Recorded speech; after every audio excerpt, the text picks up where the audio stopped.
ఒక్కసారి కొమ్మూరి గోల్డ్ కి కాల్ చేయండి. తాకట్లో ఉన్న మీ బంగారాన్ని విడిపించి మార్కెట్ ప్రైస్ కి వాళ్ళు కొనుక్కుని మిగతా డబ్బులు మీకు ఇచ్చేస్తారు. హాయ్ హలో నమస్తే, నేను మీ కట్టా కార్తీక్. ఎవరైనా ఎప్పుడైనా నడుస్తూ కింద పడ్డారనుకోండి, ఏం చేస్తారు? ఎందుకు కింద పడ్డామో తెలుసుకుంటారు. ఈసారి జాగ్రత్తగా నడవటం స్టార్ట్ చేస్తారు. అదేందో తెలియదు కానీ మన మాజీ ముఖ్యమంత్రి వైసీపీ అధినేత జగన్మోహన్ రెడ్డి గారు మొన్న జరిగిన ఓటమి నుంచి ఎలాంటి గుణపాఠాలు నేర్చుకోకుండా అధికారంలో ఉన్నప్పుడు ఎలా బిహేవ్ చేశారో, ఎలాంటి వైఖరితో ఉన్నారో, ఎలా మాట్లాడే వాళ్ళు ఇప్పటికీ అలాగే మాట్లాడుతున్నారు, అదే వైఖరితో ఉంటున్నారు. ఎలాంటి గుణపాఠం కూడా ఓటమి నుంచి ఆయన నేర్చుకోలేదని అర్థమవుతోంది. అధికారంలో ఉన్నప్పుడు అమరావతి ఒకటే రాజధానిగా ఎందుకు ఉండాలి, 3 రాజధానులు కడతా అని చెప్పి జగన్మోహన్ రెడ్డి గారు చెప్పారు. నిజంగా కట్టి ఉంటే ఎలా ఉండేదో, కానీ కట్టలేదు. కేవలం 3 రాజధానులు అనే కాన్సెప్టు అమరావతిని కిలి చేయటం కోసం మాత్రమే పుట్టించిన కాన్సెప్టు అని మనం గతంలో చర్చించుకున్నాం. ఇప్పటికీ జగన్మోహన్ రెడ్డి గారు స్టాండ్లో ఏ మార్పు రాలా. ఇప్పటికీ రాజధానిగా అమరావతి వద్దు. జగన్మోహన్ రెడ్డి గారు నిన్న ప్రెస్ మీట్లో కూడా చాలా క్లియర్గా చెప్తున్నారు, అమరావతి రాజధానిగా వద్దు. నేను చెప్తున్నా, చాలా క్లియర్గా మీకు వినిపించే ప్రయత్నం చేస్తున్నా, చూడండి. విజయవాడ గుంటూరు మధ్యలో ఎన్హెచ్ దగ్గర నాగార్జున యూనివర్సిటీలోనో లేకపోతే ఒక 500 ఎకరాలు అక్కడ గుంటూరు విజయవాడ మధ్యలో ఎక్కడో ఒకసారి తీసుకుని 500 ఎకరాలు నువ్వు కట్టాల్సిన బిల్డింగ్ ఏదో కట్టు, రీజనబుల్ గా ఏదో సైజులో అయిపోతుంది. చూశారుగా, ఒక 500 ఎకరాల్లో విజయవాడకి గుంటూరుకి మధ్యలో లేదా నాగార్జున యూనివర్సిటీ దగ్గర ఒక బిల్డింగ్ కట్టు, రాజధాని అయిపోతుంది అని చెప్పేసి ఆయన మాట్లాడుతున్నారు. అంటే గుంటూరుకి విజయవాడకి మధ్యలో ఒక 500 ఎకరాల్లో ఒక బిల్డింగ్ కడితే రాజధాని అయిపోతుంది అని చెప్పేసి జగన్మోహన్ రెడ్డి గారు రాజధాని చాలా సింపుల్గా తీసి పడేశారు. మరి నిజంగా ఇంత సింపుల్గా రాజధాని అయ్యేటట్టుంటే మన జగన్మోహన్ రెడ్డి గారు 5 సంవత్సరాల కాలంలో ఎందుకని కట్టలేదు? సింపుల్గా రాజధాని అమరావతిలో కట్టేయాల్సింది కదా 500 ఎకరాలు, ఎందుకు కట్టలేదు? నిజానికి జగన్మోహన్ రెడ్డి గారు తెలవాల్సింది ఏంటంటే, ఇప్పుడు దానికి ఉమ్మడి రాజధాని ఉండేది, హైదరాబాద్ ఉమ్మడి రాష్ట్రానికి రాజధానిగా ఉండేది. హైదరాబాద్లో 2 ఫేమస్ యూనివర్సిటీలు, హెచ్సియు హైదరాబాద్ సెంట్రల్ యూనివర్సిటీ, దీనికి 2300 ఎకరాల భూములు ఉన్నాయి. ఓయూ ఉస్మాన్ యూనివర్సిటీ 1300 ఎకరాల భూములు ఉన్నాయి. తర్వాత శంషాబాద్ ఎయిర్పోర్ట్ 5000 ఎకరాల్లో కట్టారు. ఇంటర్నేషనల్ ఎయిర్పోర్ట్ ఇది 5000 ఎకరాల్లో కట్టారు. అంటే ఈ 2300, ఈ 1300, ఈ 5000 కూడండి, 5, 2, 7, 8,000కు పైగా ఎకరాలు కేవలం 2 యూనివర్సిటీలు ఒక ఎయిర్పోర్టే ఆక్రమించేశాయి. ఒక ఎయిర్పోర్ట్ కట్టాలంటే 5000 ఎకరాలు కావాలని శంషాబాద్ ఎయిర్పోర్ట్ మనకు చెప్తుంది. ఒక యూనివర్సిటీ కావాలంటే కనీసం 2000 ఎకరాలు కావాలి, 1500 ఎకరాలు కావాలని మనకి హెచ్సియు ఓయూ నిరూపిస్తూ ఉన్నాయి. అలాంటిది ఒక రాజధాని 500 ఎకరాల్లో కట్టాలంట. రాజధాని అంటే ఒక బిల్డింగ్ కాదు జగన్మోహన్ రెడ్డి గారు. రాజధాని అనేది అందరికీ అన్ని అవకాశాలు కల్పించే ఒక కేంద్రం. ఉద్యోగాలు కల్పిస్తుంది, ఆదాయాన్ని కల్పిస్తుంది, అవసరాలు తీరుస్తుంది. ఇప్పుడు ఉమ్మడి రాష్ట్రానికి హైదరాబాద్ ఎలానో, అంటే ఇప్పుడు తెలంగాణకి హైదరాబాద్ ఎలానో, మద్రాస్కి అంటే తమిళనాడుకి చెన్నై ఎలానో, కర్ణాటక బెంగళూరు ఎలానో, న్యూఢిల్లీ ఎలానో, ముంబై ఎలానో, అలాగా ఆంధ్రప్రదేశ్కి అమరావతి కావాలి అనేది ఆంధ్రప్రదేశ్ ప్రజల ఆకాంక్ష. ఆంధ్రప్రదేశ్కు రాజధాని కావాలి, చెప్పుకోదగ్గ రాజధాని కావాలి. ఆంధ్రప్రదేశ్కి అన్నీ ఉన్నాయి, వనరులు ఉన్నాయి, కానీ రాజధాని నిర్మించేవాడే లేకపోవటం ఫలితంగా వాస్తవంగా నిర్మాణం స్టార్ట్ అయింది 2014 నుంచి 19 వరకు. తర్వాత 19 తర్వాత అధికారంలోకి వచ్చిన జగన్మోహన్ రెడ్డి గారు అమరావతి పనులను అడ్డుకున్నారు, అమరావతి రాజధానిగా వద్దన్నారు, పనులు ముందుకు తీసుకువెళ్ళొద్దన్నారు. నిజానికి జగన్మోహన్ రెడ్డి గారు ఇలా ఆయన పరిపాలన సాగించిన సెక్రటరేట్ చంద్రబాబు నాయుడు కట్టిందే, ఆయన అసెంబ్లీ ఎక్కడైతే నడిపించాడో అక్కడ చంద్రబాబు నాయుడు కట్టిందే ఆ బిల్డింగు, హైకోర్టు చంద్రబాబు నాయుడు గారు కట్టిందే. ఇప్పుడు ఆ బిల్డింగ్ సంబంధించి కూడా జగన్మోహన్ రెడ్డి గారు ఒక లాజిక్గా మాట్లాడే ప్రయత్నం చేశారు. ఆయన ఏమంటారంటే, ఇప్పుడు మీరు సెక్రటరేట్ 173 కోట్లతోటి ఆ రోజు కట్టారు, అసెంబ్లీ 200 కోట్లతోటి ఆ రోజు కట్టారు, తర్వాత హైకోర్టు 173 కోట్లతో హైకోర్టు కట్టారు, 180 కోట్లతోటి సెక్రటరేట్ కట్టారు అనేది జగన్మోహన్ రెడ్డి గారు చెప్పదలుచుకున్న మాట. 180 కోట్లతోటి ఆ రోజు సెక్రటరేట్ కట్టారు, 200 కోట్లతోటి అసెంబ్లీ కట్టారు, తర్వాత 173 కోట్లతోటి హైకోర్టు కట్టారు. ఇప్పుడు ఆ డబ్బులన్నీ వృధానేనా, మళ్ళా ఈ 650 కోట్లు నెలల్లో పోసిన పన్నీరేనా అని జగన్మోహన్ రెడ్డి గారు చెప్పదలుచుకున్నారు. కానీ నిజానికి ఈ 3కి ఇంతకుముందు 1000 కోట్ల రూపాయలు ఖర్చు చేయని వైసీపీ ప్రచారం చేసేది. కొన్ని 1000 కోట్ల రూపాయలు ఖర్చు చేశారు సెక్రటరీ కట్టడానికి, అసెంబ్లీ కట్టడానికి, హైకోర్టు కట్టడానికి అని. కానీ ఇవాళ అసలు లెక్కలు జగన్మోహన్ రెడ్డి గారు చెప్పారు, ఆయన నోటితో ఆయనే చెప్పారు. మరి గతంలో 1000 కోట్లు అయినా ఎట్ట చెప్పారు, ఈరోజు ఎట్ట చెప్పారు? మీకు ఒక నిజం చెప్తా. తెలంగాణలో హైదరాబాద్లో కొత్త సచివాలయాన్ని అప్పుడు ముఖ్యమంత్రి కేసీఆర్ స్టార్ట్ చేశారు. 650 కోట్లతోటి స్టార్ట్ చేశారు. 650 కోట్లతోటి సచివాలయాన్ని తెలంగాణ హైదరాబాదులో అద్భుతంగా కేసీఆర్ కట్టారు. కానీ అదే డబ్బుల్లో 3 బిల్డింగ్లు కట్టారు చంద్రబాబు నాయుడు గారు. అమరావతిలో సెక్రటరీ కట్టారు, అసెంబ్లీ కట్టారు, హైకోర్టు కట్టారు. కానీ ఇక్కడ 650 కోట్లతోటి ఒక్క సచివాలయమే కట్టారు కేసీఆర్ గారు. నిజానికి హైదరాబాదులో మౌలిక సదుపాయాలు అవసరం లేదు. హైదరాబాదులో అన్నీ ఉన్నాయి. హెచ్సి కేబుల్ అంటే మౌలిక సదుపాయాలు అంటే డ్రైనేజ్ సిస్టము, హెచ్సి కేబుల్స్ అంటే హై స్పీడ్ ఇంటర్నెట్ కేబుల్స్ కావచ్చు, ఫోన్ కేబుల్స్ కావచ్చు, ఇతర కేబుల్స్ టెక్నికల్ కేబుల్స్ కావచ్చు, ఏదైనా సరే ఇక్కడ అన్నీ రెడీగా ఉన్నాయి. ఆడ గతంలో ఉన్న సచివాలయాన్ని కూల్చేసి అక్కడ ఉన్న బిల్డింగ్లు అన్నీ కూల్చేసి ఆ ప్లేస్లో కొత్త సచివాలయాన్ని కట్టారు. అక్కడ అన్నీ రెడీగా ఉన్నాయి. కానీ ఇక్కడ అమరావతిలో అలా కాదు, అన్నీ కొత్తగా నిర్మిస్తున్నారు. అంటే అండర్గ్రౌండ్ డ్రైనేజీ ఏర్పాటు చేయాలి, అండర్గ్రౌండ్ సిస్టమ్ ఏర్పాటు చేయాలి, అలాగే కేబుల్స్ వాటన్నీ కూడా అండర్గ్రౌండ్లో ఇవ్వాలి. అవన్నీ మౌలిక సదుపాయాలు కల్పిస్తూ అక్కడికి రహదారిని కల్పిస్తూ అన్ని వసతులు కల్పిస్తూ రాజధాని సెక్రటరియట్ని హైకోర్టుని కేవలం ఈ 650 కోట్లతోనే చంద్రబాబు నాయుడు గారు ఆ రోజుల్లో నియమించారు. చంద్రబాబు నాయుడు గారు నిర్మించిన దానికి కేసీఆర్ నిర్మించిన దానికి పెద్ద తేడా ఏం లేదు. కొన్ని సంవత్సరాలు చంద్రబాబు నాయుడు గారు అలా 2019 ఎన్నికలు ఓడిపోయారు. తర్వాత కొత్త సచివాలయాన్ని కేసీఆర్ గారు మొదలుపెట్టారు.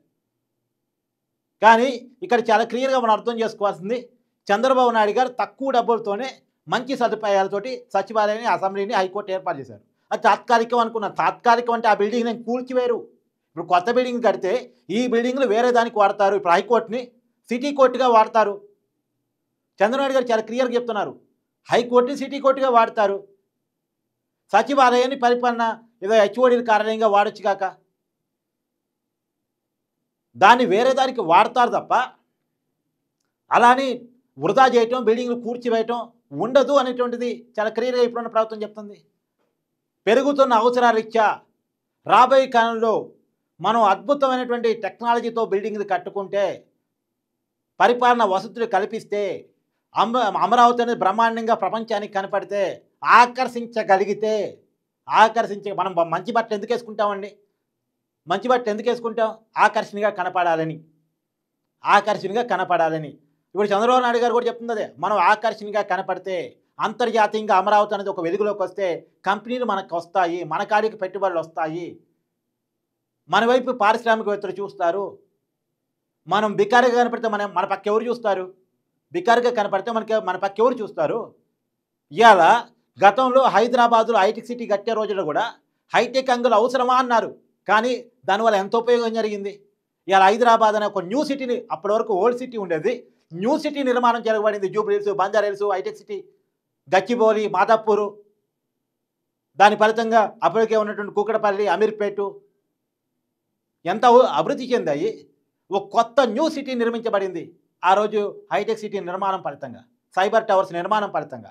కానీ ఈరోజు అదే చంద్రబాబు నాయుడు గారు సరికొత్త టెక్నాలజీని అడాప్ట్ చేసుకుంటూ సరికొత్త నగరంగా అమరావతి నిర్మిస్తూ ఉంటే పైగా అప్పులు చేస్తున్నారు అని చెప్పేసారు. కానీ ఇక్కడ ఉన్న ప్రతి అప్పుని మళ్ళీ అమరావతి మీద చేసిన ప్రతి అప్పుని కూడా అమరావతి తీర్చుకోగలిగేలా సెల్ఫ్ ఫైనాన్స్ సిటీగా అమరావతి నిర్మిస్తూ ఉన్నారు. మీకు ఒక నిజం కూడా చెప్తా, ఇవాళ తెలంగాణ ఆదాయంలో మొత్తానికి సగం పైన ఆదాయం హైదరాబాద్దే. నాట్ ఓన్లీ తెలంగాణ, సౌత్ ఇండియాలోనే హైదరాబాద్ ఆదాయం చాలా పెద్దది. ఇవాళ దేశంలో కేంద్రానికి ఎక్కువ ఆదాయం ఇస్తున్న నగరాల్లో హైదరాబాదు రెండోదో మూడోదో, ముంబై తర్వాత. ముంబైని దాటిపోయే పరిస్థితి ఉంది. ఎందుకు? ఆ రోజు కట్టినటువంటి సైబర్ టవర్స్, ఆ రోజు కట్టిన హైటెక్ సిటీ, ఆ రోజు ఆకర్షించిన కంపెనీలు, పెట్టుబడులు, ఇవాళ అవి సృష్టిస్తున్న ఆదాయం. ఇప్పుడు అలా అమరావతిని తీర్చిదిద్దాలి. ఏ టెక్నాలజీని ఇక్కడ అదిగో డీప్ ఏ టెక్నాలజీతోటి ఈ నగర నిర్మాణం జరగాలి అనేటువంటి చంద్రబాబు నాయుడు గారి కళ. రాజధాని అంటే ఇదంతా ఉంటుంది. ఉపాధి అవకాశాలు, ప్రజల అవసరాలు అన్నీ ఉంటాయి. ఏదో ఒక సెక్రటరీ బిల్డింగో అసెంబ్లీయో కాదు రాజధాని అంటే.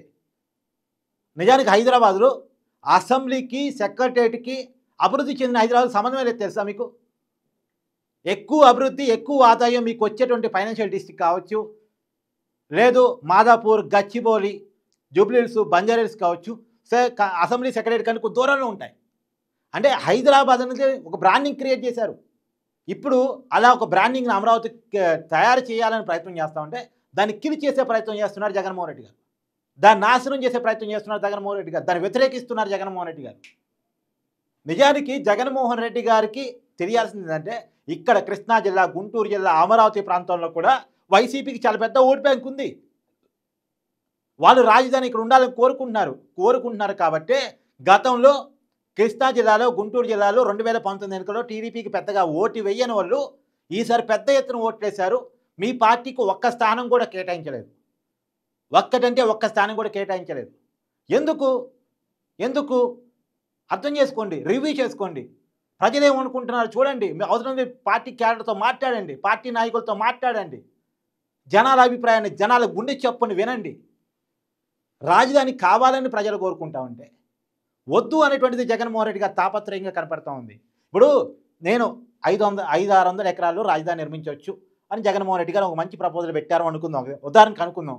ఇప్పుడు ఆయనకున్న ఇడుపులాయిపై ఎస్టేటు 1000 ఎకరాలు, తర్వాత ఆయనకున్న తాడేపల్లి ప్యాలెసు ఎంత 3.5 ఎకరాలు, తర్వాత బెంగళూరు ప్యాలెసు 28 ఎకరాలు, లోటస్ పాండు అది కూడా కొన్ని ఎకరాలు. అంటే ఎకరాల్లో తనకి బిల్డింగులు కావాలి, తనకి ఎస్టేట్ అయితే 1000 ఎకరాల్లో ఉండాలి. కానీ రాజధాని మాత్రం ఒక 500-600 ఎకరాల్లో ఉంటే సరిపోతుందా? అంటే తన ఎస్టేట్ అంతా కూడా వద్దు రాజధాని, తన ఎస్టేట్ కంటే రాజధాని చిన్నగా ఉండాలి. అంటే జగన్మోహన్ రెడ్డి గారి ఆలోచన ఏంటంటే ప్రజలు పేదరికంలో ఉండాలి, తను మాత్రం ప్యాలెస్లో ఉండాలి. తను ప్యాలెస్ గేట్ ముందు ప్రజలంతా చేయి చాచుకొని జగన్మోహన్ రెడ్డి గారు ఏమైనా సంక్షేమ పథకాలు వేస్తారా, ఈ నెలకి అమ్మఒడి వేస్తారా, ఈ నెలకి ఆటో ఏదో నేస్తూ ఉంటుంది కదా అది వేస్తారా, ఇంకోటి వేస్తారా, ఇంకో పథకం వేస్తారని ప్రజలందరూ చేయి చాచుకొని జగన్మోహన్ రెడ్డి గారు వేసే కానుకల కోసం చూడాలి. ఇదే జగన్మోహన్ రెడ్డి గారి ఆలోచన. ప్రజలకు ఉపాధి వద్దా, ప్రజలకు అవకాశాలు వద్దా, ప్రజలకు అవసరాలు తీరొద్దా, ప్రజలు బాగుపడొద్దా, ప్రజలు ఆర్థికంగా స్థితివంతులు కావద్దా? ఏంటి జగన్మోహన్ రెడ్డి గారు ఏడుపు? అదే అమరావతి రైతులు కాళ్ళలో తిరుగుతారు, బాగుపడతారు. అమరావతి రైతు అంగం ఒక రకంగా అమరావతి డెవలప్ అయితే, అమరావతి ల్యాండ్ రేట్ పెరిగితే, అమరావతి రాజధానిగా రూపాంతరం చెందితే అక్కడ ఉన్నటువంటి ప్రజలంతా, ఆ ప్రజలతో కృష్ణా, గుంటూరు జిల్లాలు పూర్తి స్థాయిలో అభివృద్ధి చెందుతాయి. అక్కడ ఉన్న ప్రజలకు ఉపాధి అవకాశం దొరుకుతాయి. ఇప్పుడు కన్స్ట్రక్షన్ స్టార్ట్ కావటం వల్ల అక్కడ ఉన్నటువంటి కూలీలందరికీ పని దొరుకుతుంది. సంక్షేమ పథకాలు వచ్చినా రాకపోయినా పని దొరకటం ఫలితంగా చేతురాలా పని చేసుకొని సంపాదించుకుంటున్నారు. ఎవడు ప్రభుత్వం ఇచ్చేటువంటి రూపాయి కోసం ఆశపడే పరిస్థితుల్లో లేకుండా ఎవరి కాళ్ళ మీద వాళ్ళు నిలబడగలుగుతున్నారు, బతకగలుగుతున్నారు. ఇదేంటి ప్రజలు ఇలా మారిపోతున్నారు?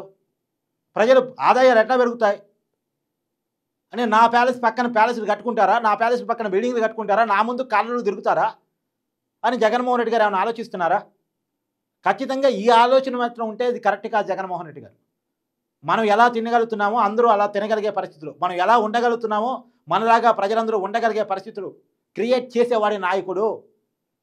తనకు ప్యాలెస్లు కట్టుకునేవాడు, తనకు సౌకర్యాలు కల్పించుకునేవాడు, తను ఎంజాయ్ చేస్తూ బతికేవాడు కాదు నాయకుడు. అంటే ప్రజలందరినీ తినగలిగే స్థితిలోకి, ప్రజలందరినీ ఉండగలిగే స్థితిలోకి, వాళ్ళ కాళ్ళ మీద వాళ్ళని నిలబెట్టగలిగే స్థితిలోకి, వాళ్ళకు ఉపాధి అవకాశాన్ని క్రియేట్ చేసే స్థాయిలోకి పరిపాలన సాగించగలిగితే అతను నాయకుడు అవుతాడు.